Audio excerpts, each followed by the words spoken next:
네, 야권 통합 여부를 두고 더불어민주당과 국민의당은 연일 썰전을 벌이고 있는데요.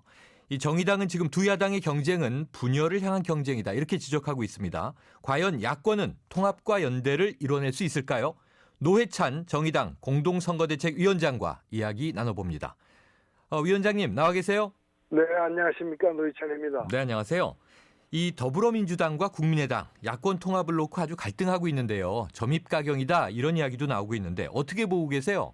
네, 선거를 한 달여 앞두고 벌어지고 있는 이 야권의 대립과 갈등이 과연 무엇을 위한, 누구를 위한 대립과 갈등인지 야권 지지자들이 대단히 이렇게 좀 화가 나 있는 상태가 아닌가. 네. 이런 식으로 가다 보면은 집권 여당을 심판해야 될 선거에서 네. 오히려 야당이 심판 대상이 되는 아하. 상황이 오지 않을까 걱정이 됩니다. 네, 같은 맥락이네요. 심상정 정의당 대표가 감정적인 야권 연대 기싸움은 야당 심판을 부를 수 있다. 국민의당의 연대 거부는 무책임한 태도다. 이렇게 지적했는데 그럼 동의하시는 건가요? 네, 그렇습니다. 저는 다 문제가 있지만 특히 야권 연대까지 거부하고 있는 네. 이 국민의당의 태도를 도저히 납득하기 힘듭니다. 네. 그러면은요. 지금 이 더불어민주당은 이 문재인 대표 시절에도 공개적이고 공식적으로 연합을 논의하자 이렇게 제안하기도 했었죠. 네네. 그럼 김종인 대표가 들어와서 지금 야권 통합 제안한 이후에 이 논의가 좀 정의당과는 진행되고 있나요? 지금 사실 정의당에서는 그 심상정 대표와 문재인 대표 시절에 범야권 전략협의체를 제안을 네네. 했습니다. 네. 이번 선거만이 아니라 대선까지 포함해서 또 단순히 이제 이 의석을 늘리는 것을 목표로 하기보다는 정책까지 다 포함해서 네. 연대하자라고 제안을 했는데 그때 이 제안은 더민주당에게만 제안한 것이 아니라 네. 국민의당에게도 제안하기 위해서 만나려고까지 했었던 것입니다. 네. 그런데 국민의당은 만나지도 못하는 상태가 돼버렸거든요. 아하, 그렇군요. 그래서 지금은 범야권 전략협의체는 사실은 굉장히 이제 표류 상태에 있다고 보여지고 그렇다면은 지금 가능한 당끼리의 선거 연대라도 해야 되는 게 아닌가. 네. 정의당은 그런 입장에서 이 더불어민주당과의 야권 연대라도 추진을 해야 되겠다는 생각을 갖고 있습니다. 네, 그렇군요. 그런데 지금 아직은 이 김종인 대표 체제에서는 그 말씀하신 범야권 전략협의체 구성 이 논의는 아직 시작되진 않았죠? 그렇습니다. 그것은 아직 범야권이라면 국민의당까지 포함되는데 네. 그건 아직 시작도 되지 않았고 네. 그러나 모든 것을 다 그것 때문에 미룰 수 없기 때문에 가능한 한의 어떤 연대를 위한 대화는 지금 추진 중에 있는 걸로 알고 있습니다. 네, 이게 저희가요 어제 이 이상돈 국민의당 공동선대위원장 인터뷰를 진행했는데요. 네네. 이 정의당에 대해서 물었더니 이 정의당과는 당의 스펙트럼이 다르다. 이 제3지대에 있는 정당이기 때문에 정의당과는 연대 생각을 하지 않는다. 이렇게 의견을 밝혔어요. 그러면 위원장님 어떻게 이 이상돈 위원장의 입장 바라보세요? 아니 스펙트럼이 다른 건 사실이죠. 네네. 스펙트럼이 다르니까 연대하자는 거예요. 네네. 스펙트럼이 같으면 통합을 해야죠. 아하. 스펙트럼이 다른 당끼리이기 때문에 공통 분모를 가지고서 연대를 하자는 것이거든요. 네. 오히려 저는 거꾸로 묻고 싶어요. 네. 그러면은 국민의당 예를 들면 저희는 스펙트럼이 다르지만 새누리당은 스펙트럼이 너무 달라서 네. 연대를 못 하거든요. 아하. 그러니까 국민의당이 새누리당하고 비슷한 스펙트럼을 가진 것인지 네. 오히려 되묻고 싶습니다. 그렇군요. 그러니까 지금 스펙트럼이 같으면 통합을 하면 된다. 다르니까 네. 연대를 하자는 거다. 이렇게 정의를 해주셨는데요. 네. 예를 들어서 같은 국민의당의 정동영 전 의원이라면 정의당과의 연대에 대해서 또 다른 얘기를 하셨을까요? 네, 저는 그렇게 생각합니다. 그러니까 지금 이상돈 의원의 그 말씀은 네. 그분 개인의 어떤 말씀이지 국민의당 전체를 대변하는지도 의문이고요. 예를 들면은 김한길 대표나 전정배 그 대표 같은 분들도 네. 야권 연대를 얘기하지 않습니까? 네. 그런 점에서 정당에는 또 이런 문제에 대해서 다양한 생각을 가진 분들이 있기 때문에 네.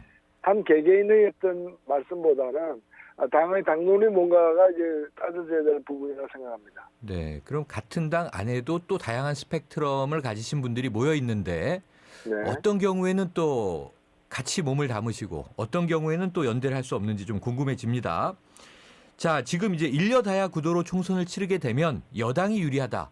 이거는 뭐 누구나 다 아는 일이지 않습니까? 그렇습니다. 그런데 이제 선거를 앞두면 항상 또 야권 연대가 거론이 되는데요. 이게 우리나라 정치 현실에서 이거 어쩔 수 없는 선택일까요? 예, 이게 사실 우리나라에만 있는 대단히 보기 드문 좀 비정상적인 상황이라고도 볼 수 있어요. 야권 연대 선거 전에 후보 단일화하는 문제가 있죠. 네. 그런데 이런 일이 벌어지는 데는 그 배경이 사실은 있는 것입니다. 네. 뭔가 하면 우리나라의 선거제도 자체가 많이들 지적하고 계십니다만은 승자 독식 네. 이긴 사람이 다 갖는 거거든요. 네. 뭐 제가 있는 상호만 하더라도 야권 지지자가 지난 선거에 약 40% 됐는데 네. 5개의 선거구 중에서 5명이 다 여당이에요. 네.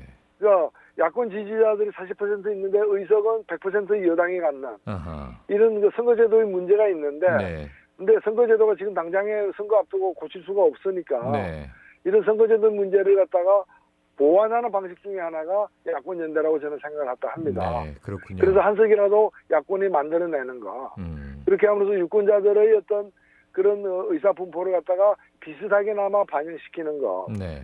그래서 저는 야권 연대를 탓하기 전에 근본적인 개선은 선거제도를 바꾸면 야권 연대 할 필요가 없어요. 네. 오히려 선거 결과를 가지고 연립정부를 만들든가 네. 하면 되는 것이거든요. 그래서 그 제도 개혁 이야기를 꾸준히 계속해 오셨는데 네. 지금 현재 이제 여당과 야당, 양당 구도에서는 그게 잘 또 받아들여지지가 않네요. 네, 자, 그렇습니다. 당내 문제 한번 여쭤보겠습니다. 지금 정의당은 공천 작업 얼마나 진행되고 있나요? 네, 지금 1차로 지역 출마자들에 대한 공천을 1차 완료를 했고 네. 그다음에 지금 비례대표 선출 과정에 있고요. 이번 네. 일요일까지 모든 당원이 참여하는 상향식 투표제를 통해서 아하. 선출을 하는 과정을 밟고 있고요. 네. 그리고 아마 그다음에 뭐 나머지 지역에서 또 이 전략 후보 등 해서 지역 공천이 또 있을 것 같습니다. 네. 전국에 다 후보를 내시나요? 저희들 뭐 다 내고 싶은 마음이지만 네. 아직 저희들 영향이 미치지 못하기 때문에 네. 아마 한 절반 정도의 선거구에 내지 않을까 싶습니다. 아, 그렇군요. 그럼 지금 잠깐 언급해 주셨는데 이 비례대표 후보 선출을 위한 당원 투표도 지금 진행되는 겁니까? 네, 현재 이번 주 월요일부터 진행하고 있습니다. 아, 그럼 정의당은 지금 완전히 상향식 공천입니까? 예, 이거는 뭐 대표도 누구도 아무도 개입 못하고 오로지 아하. 자유롭게 출마해서 당원들의 총투표, 모든 당원들의 전 당원 투표에서 지금 선출하는 과정을 밟고 있습니다. 네, 그럼 새누리당의 김무성 대표가 이 하고 싶은 것을 지금 정의당이 하고 있군요. 그렇습니다. 지금 요즘에 김무성 대표 하시는 말씀은 정의당이 추진하고 있는 것하고 결이 많이 같고 네. 당을 떠나서 저는 그런 방향이 옳다고 생각됩니다. 네. 그러면 이제 전략 공천은 절대 없는 거고요. 예, 물론 당이 전략 공천을 할 수도 있겠죠. 그거는 네. 각 당의 필요에 따라서 할 수는 있다고 저는 그 자체가 나쁜 건 아니라고 보는데 네. 그런 것이 어떤 당내 특정 어떤 헤게모니 쟁탈이나 어떤 특정 특권층의 어떤 전유물로 사유물로 권력이 행사되는 폐단이 있기 때문에 네. 많이들 경계하는 거겠죠. 그렇군요. 자, 그런데 지금 이 두 야당이 분열돼서 이제 싸우다 보니까 이번 선거에서 좀 정의당의 목소리가 잘 안 들리는 측면이 있는 것 같습니다. 네. 이 가장 좀 대표적인 총선 공약 어떤 게 있는지 말씀해 주시고요. 제가 들은 게 이 국민 월급 300만 원은 한번 저희 인터뷰에서 나왔었거든요. 그래요. 어떤 예. 내용인가요? 국민 요금 400만 원이라는 거는 현재 우리나라 그 평균 임금이 근로자 평균 임금이 300만 원, 330만 원 이렇게 얘기하지만 네. 5인 이상 사업장이 그렇고요. 오히려 더 많은 절대 다수가 근무하고 있는 소규모 업체에서는 그렇지 못합니다. 그래서 거기는 진짜 230만 원이 평균 임금인데 네. 2020년까지 앞으로 약 5년 동안 230만 원인 평균 임금을 300만 원까지 올려보자. 네. 그렇게 함으로써 서유럽에 비해서 소득 격차가 2배씩 벌어져 있는 네. 소득 양극화의 폐단이 극심한 한국의 현실을 갖다가 좀 완화시켜내자는 그런 취지입니다. 아, 그렇군요. 그리고 또 다른 공약이 있다면 좀 어떤 공약 소개해 주시겠어요? 네, 저희들은 휴대폰 기본요금을 없애는 것을 포함해서 네.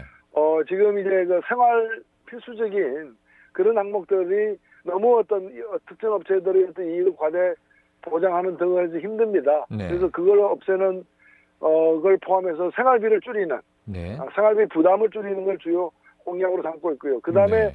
교육과 관련해서 교육 대학 서열화 해소 등 해서 사교육비를 갖다가 줄이는 실질적인 방안을 강구하고 있습니다. 네. 자, 끝으로 하나 여쭤볼게요. 아까 지금 야권 연대를 국민의당이 거부하고 있다는 점은 비판을 하셨는데 그렇다면 먼저 연대할 수 있는 이 야당끼리라도 연대하자. 더불어민주당을 염두에 두신 거잖아요. 네네. 지금 현재 김종인 대표 체제 어떻게 평가하십니까? 네, 저는 뭐 구원투수의 역할을 잘하고 계시다고 당은 다르지만은 좀 박수를 보내고 싶고요. 네. 저는 그것이 뭐 당내에서 어떤 큰 권력의 변동을 의미하는 것이 아니라 네. 원래 그 제1야당이 국민들이 가장 실망을 시켰던 것은 뭔가 적극적인 야당으로서의 역할을 못했던 데 대한 불만이었는데 네. 많이 그런 걸 해소해 나가고 있다 저는 생각을 하고 있습니다. 네. 자, 주도권이 바뀌는 것은 아니지만 구원투수로서의 역할을 아주 잘하고 있다. 이렇게 평가를 해주셨네요. 네. 네. 위원장님 오늘 말씀 감사합니다. 네, 고맙습니다. 지금까지 노회찬 정의당 공동선거대책위원장이었습니다.